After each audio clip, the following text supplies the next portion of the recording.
من ذا الذي يقرض الله قرضا حسنا فيضاعفه له أضعافا كثيرة والله يقبض ويبسط وإليه ترجعون. بناوی پەروەردگاری باڵادەستی جیهانیان، سڵاوتان لێ بێ ڕۆژ و گرانی خۆشەویست. شاد و کامەرانین لە بەرنامەی بەخشین پێتان شاد دەبینەوە بۆ ئەوەی هەژاران و نەداران و منداڵانی بێباو دڵخۆش بکەین بەهۆی هاوکاری و کۆمەکی و دەستگیرەکانی ئێوەی ئازیز و خۆشەویست. بەخشین لە مانگی پڕخێر و بەرەکەتی ڕەمەزاندا چەندین پرۆژەی گەورەی ڕاگەیاندووە. یەکێکیش لەو پرۆژانە بریتە لە کاسەی جەژن و یەکێکیش لەو پرۆژانە بریتە لە سەبەتەی خۆراک بۆ هەژاران و نەداران لە زۆربەی شار و شارۆچکەکانی هەرێمی کوردستان. بەخشین ئەمڕۆ لە شارۆچکەی تێکیە 100 خانەوادەی هەژار و نەدار بەسەر دەکاتەوە و خۆراکیان پێ ئەبەخشێت بۆ ئەوی بەشێک لە ناڕەحەتی و ناهەمواری ژیان لە سەیران سوو بکات. ئومێد دەکەین هاوکاریەکانی ئێوە بتوانێت دڵی ئەمانە خۆش بکات و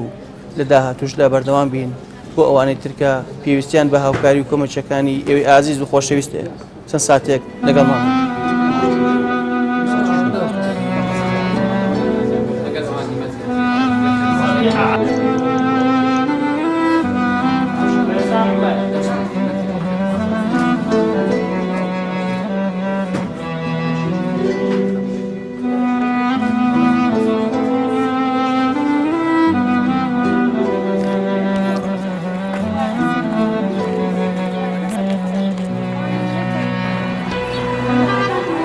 باسی بەرنامەی بەخشین دەکەین کەوای هاوکاری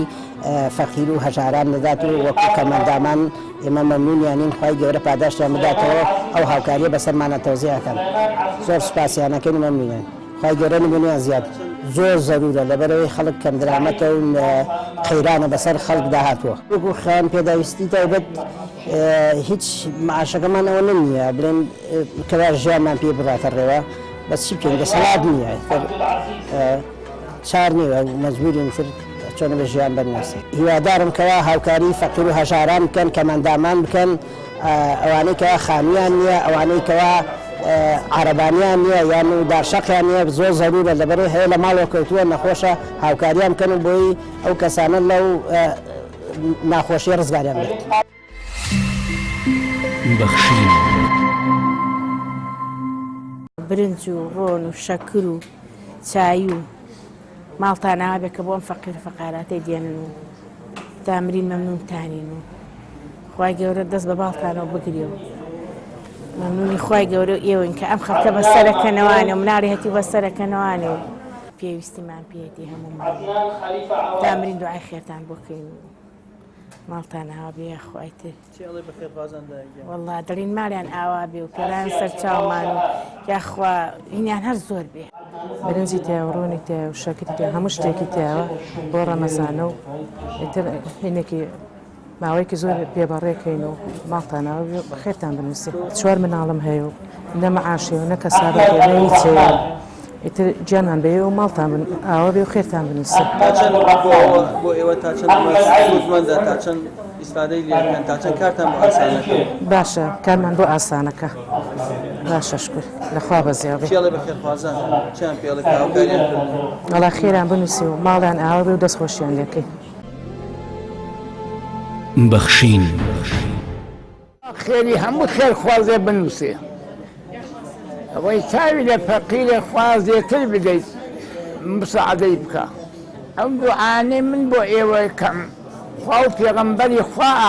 ئاگای لە هەموو لایەکتان بێ. خوا هەچی مساعدەی خێرخوازانەکە خوا مساعدەی زێتر بداتێ. کەس ئەباد نەماوە کاسبی نەماوە هێچی کابرا بکەنی مەگە خوا بماژێنێ. خوا ئەوانەی خوا ناسن خوا یارمەتی هەموو بسوڵمانێ بدا. بەخشین خێرخوازانی خۆشەویست لە ڕێگەی ئەم ژمارە تەلەفۆنانەوە دەتوانن پەیوەندیمان پێوە بکەن و ببەخشن تا بەخشین بەردەوام بێ. بەخشین 1970 961 13 13 1970 961 35 750 723 55. پێشەکی زۆر سپاس و ستایش بۆ خی گەورە خی گەورە لەو کەسانە خۆش بێ لە تاوان و گوناحی ئەو کەسانە خۆش بێ کە ئێمەیان بەسەر کردەوە لەم شارۆچکەیە زۆر سپاسیانەکەین بەڕاستی لە کاتێکی زۆر باشە لە کاتی ئەم قەیران و بێموچەیە من خۆم شخصی خۆم وەکو خانەنشینێکی پێشمەرگە کە هەمومان ئەزانین چۆنە و بەهۆی نەخۆشیەوە خانەنشین کراوم هیچ کەسێ ئاوری لێمان نەداوەتەوە ئێستاش بەرنامەی بەخشین زۆر جێی پێزانینە و زۆر جێی سپاسە خی گەورە دەست بە باڵیانەوە بگرێ خی گەورە ئەوەنەی تر کیسەیان پڕ بکاتەوە ئینشاءڵڵا خی گەورە لیان خۆش بێ بەخشین. بسم الله الرحمن الرحیم دیارە ئەمە نووسنگەی بەخشین لە ناحیەتەکێ پرۆژەمان زۆرە بۆ مەسەلەی هاوکاریکردنی خەڵکی هەژار دیارە وەکو بەرنامی بەخشین کە بەرنمەیەکە لە هەموو کوردستانە بەرنامی کێخوازی هەیە دیارە بەرنامی بەخشین چەند پرۆژێکی تایبەتی هەیە کە بە درێژای ساڵ هاوکاری فەقیر و هەژار دەکات کە بریتە لە دروستکردنی خانوو و بریتە لە دابشکردنی پارە بەسەر ماڵی هەژاردا بریتە لە دروستکردنی لە یارمەتیدانی نەخۆش بەوەی کە بیباتە دەرەوەی وڵات دیارە بەرنامی بەخشین لە مانگی ڕەمەزانە بە تایبەت پرۆژەی تایبەتی خۆیە کاویش بریتە لە دابشکردنی سەبەتەی خۆراک بەسەر ماڵی هەژاردا حەزەکەم ئاماژە بۆ بم کە ئەو ماڵانەی کە سوودمەند ئەمن لە بەرنامی بەخشین بە تایبەتی لە سەبەتەی خۆراکدا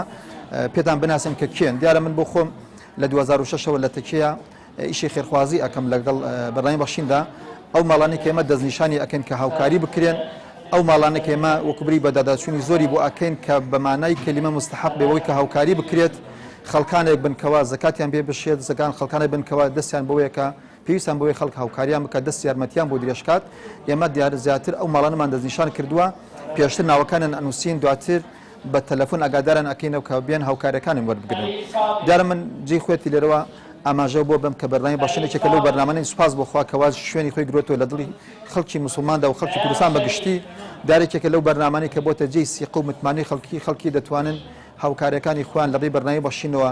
بدەن بە بەرنامی بەخشین بۆ بەرنامی بەخشین بەم شێوەیە بتوانین بیگەنە دەستی و خەڵکانی کەوا بەڕاستی پێویستان پێوێتی من حەزەکەم ئاماژە بۆ بدەم وەکو پێشنیارێک ئەگەر خەڵکی بتوانن هاوکارەکانی خۆیان زیاتر بگەن بە دەستی بەخشین بەرنامی بەخشین دەتوانێت بە پرۆژەی زۆر باش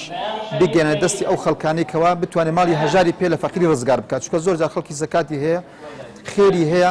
یعنی تەماشاکی خێرەکەی و پێویست نییە ئەیدا بە چەند ماڵێک و تەوزیعێکا و ئەوە نیە کە ماڵێکی پێ لە فەقیر ڕزگارکە باڵکو بەرنامی بەخشین پرۆژەی ئەوەی هەیە کە بتوانێت ئەو ماڵە بە یەکجاری لە هەژاری ڕزگار کات ئێمە هەر لە سنووری تەکیە وەکو نووسنگی بەخشین تایزە 6 خانومان کردو بۆ خەڵکی هەژار توانیمانە 6 ماڵی هەژار ڕزگارکەین لە بەرنەبوونی بۆیە من لێرەوە سوپاسی هەموو ئەو خەڵکانە ئەەکەم کەوا یارمەتیەکانی خوان ئەگەن بە بەرنامی بەخشین و ئێمەش دوایی بیگەین بە خەڵکی هەژار و خی گەورە پاداشیان باتەوە خی گەورە بیاکاتە توێشی قیامەتەن ئینشاء الله.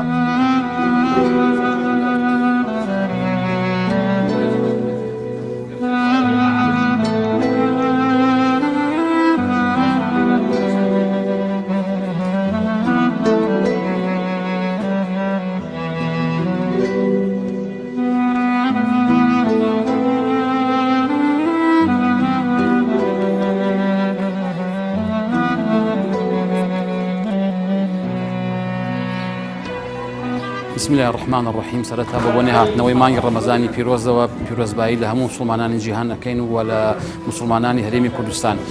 بەڕێزان ئێمە لە چوارچێوەی جێبەجێکردنی پرۆژەکانی مانگی ڕەمەزانی پیرۆز بۆ بەرنامەی بەخشین کە یەکێک لە بەرنامەکانمان یەکێک لە پرۆژەکانمان بریتە لە دابشکردنی سەلەی خۆراک هەتا ئێستا بڕیارمانداوە کە 3500 خانەوادەی هەژار و نەدار بەسەر بکەنەوە لە هەموو کوردستانە و لە هەموو شارە جۆر بە جۆرەکانە ئەم ڕۆژ بە خۆشحاڵیەوە توانیمان لە شارۆچکەی تەکیە 100 خێزانی کەم دەرامەت و هەژار بەسەر بکەینەوە کە بتوانین یەکی کارتۆنی خۆراکیان بینێ لەو مەوادانی کە تایەتی 10 کیلۆ برنج 5 کیلۆ شەکر 3 کیلۆ ڕۆن 2 کیلۆ دۆشاو لەگەڵ فاسۆلیا و ماش و نیسک و شەعیدێ و کشمیش و چایی کە ئینشاءڵڵا بتوانن بۆ مانگی ڕەمەزانی پیرۆز بەشی خانەوادەیەک و خێزانێکی 6 نەفەری بکە بۆ ماوەی 15 ڕۆژ کە ئینشاءالله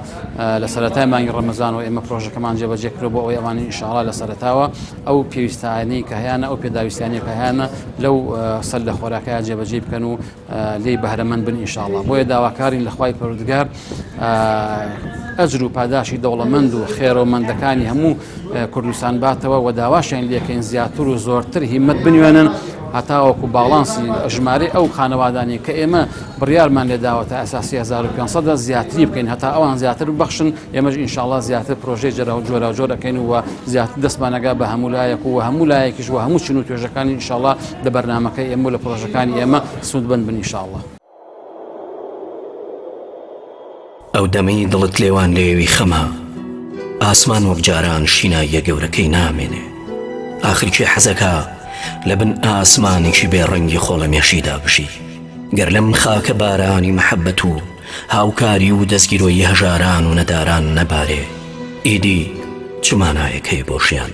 ژیانێک کە ئەو شتانی تایەتی زۆر کات سەرچاوەیەک بۆ بەختەوەری مرۆڤ ناکاتەوە. ئێمە هەمومان مرۆڤین بۆ دەبێ لە خەمی تێر و پڕی خۆمان دابین و هاوشێوەکانی خۆمان نێتەوە یاد بۆ دەبێ بەکەم و کورتی ژیانی ئەوانی دی خەمبار و بە پۆشتە و خۆشگوزەرانیان دڵخۆش و شادومان نەبین. چۆن دەکرێ نیگاکانمان نەچنەوە سەر هیچ مرۆڤێکی بەشمەینەت و بەدبەخت و وامان لێبێ هەست بە هیچ ئازارێ هیچ هاوارێ بە هیچ گریانێ نەکەین. کەواتە وەرن با هەموو پێکەوە لەگەڵ یەکەم خەرمانەی مانگی پیرۆزی ڕەمەزاندا لە ڕێگەی بەرنامەی بەخشینەوە هەواری خاڵی و ماڵی چۆڵ و نیگای تاریک و خامۆشی هەژاران ڕۆشنکەینەوە و ویژدانمان ئاسوودە بکەین. بەرنامەی بەخشین وەک نەریتی ساڵانەی خۆی و بە هاوکاری خێرخوازانی دەستواڵا و دڵاوە پرۆژەیەکی گەورە ڕادەگەینێ کە بریتیە لە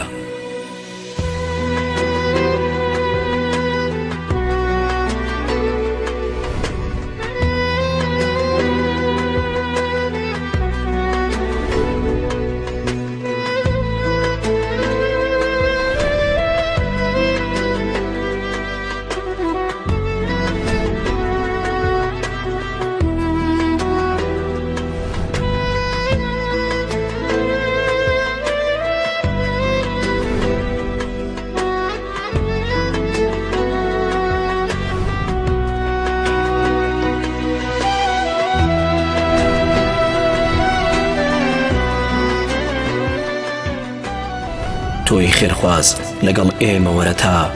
هەمومان پێکەوە پێکەنین و خەونی جوان بۆ ئەو بەندەرانە کێش بکەین کە زەمانێکە لە ژێر چەپۆکی بێمەروەتیدا دەگرین. با پێکەوە خەیاڵەکانیان بکەین بەڕاستی و چیتر کۆترەکان جا ڕست نەبن لێمان و فەرمان بە گوڵەکان بکەین پێ بکەنن.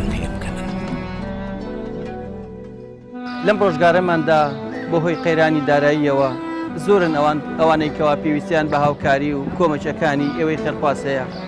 زۆرن ئەوەی کەوا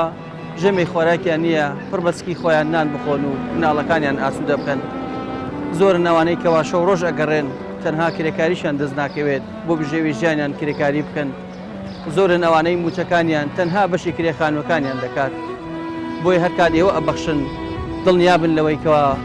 ماڵی هەژار و نەدار و منداڵی بێباوک و بێنازەکان دڵخۆش دەکەن. بەخشین تەنها لە یەک پرۆژەیدا لە کۆی سەرجەم پرۆژەکانی لە مانگی ڕەمەزانی پیرۆزی بریتە لە دابەشکردنی خۆراک بەسەر هەژاران و نەداران وەک خۆتان بینیتان ئێمڕۆ لە شارۆچکەی تەکیا 100 خانەوادەی هەژاری دڵخۆش کرد کەم نییە ئەوە کاتێک ئێوە ئەبەخشن 100 خانەوادە دڵخۆش دەکەن. سوپاس بۆ ئێوەی ئازیز و خۆشەویست سوپاس بۆ بەخشندەیتان سپاس بۆ هاوکاریتان داوەتان لێکەین بەردەوام بن بۆ ئێمە لە بەرنامەی بەخشین زیاتر خەڵکانێکی هەژار و نەدار بدۆزینەوە و ناڕەحەتی و ناهەمواری و ناسۆرەکانی ژیانیان لەسەر کەم بکەینەوە. ئومێد دەکەین هاوکارەکانی ئێوە ڕۆژە دوای ڕۆژ زیاتر بێت بۆ ئەوی بەرنامەی بەخشین بەردەوام بێ و هەژاران و نەداران دڵخۆشتر بکەین. خوای پەروەردگار پاداشتان بداتەوە و تا بەرنامەیەکی پێتان شاد دەبین هەر شاد و کامەران بن خواتان لەگەڵ.